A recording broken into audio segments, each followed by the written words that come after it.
ఎరా గోపి, ఎవడు చెన్నైలో ఉంటున్నట్టున్నాడు, ఎలా ఉన్నాడు రా?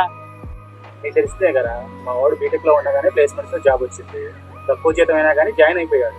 ఇప్పుడు 2 years పూర్తి అయిపోయింది, ప్రమోషన్ వచ్చింది, మంచి జీతంతో హ్యాపీగా ఉన్నాడు. ఏంట్రా ఇచ్చేది? బీటెక్ 2 ఏళ్ళైంది, ఉద్యోగం సద్యోగం లేక ఇంట్లో పడి తింటున్నావు. పక్కన గోపి వాళ్ళ అబ్బాయి చూడు, చెన్నైలో బాగా సంపాదిస్తున్నాడు. పో.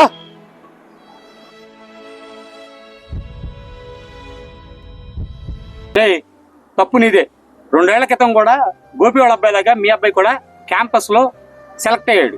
దానికి నువ్వు తక్కువ జీతం అని చెప్పేసి పంపిలా, గుర్తుందా? మేవుడు వస్తున్నాడు రా. నాన్న క్యాంపస్ సెక్షన్ సెలెక్ట్ అయ్యాను నేను. 13 జీతం చెన్నైలో. సూపర్ రా, కంగ్రాట్స్. ఏంట్రా కంగ్రాట్స్?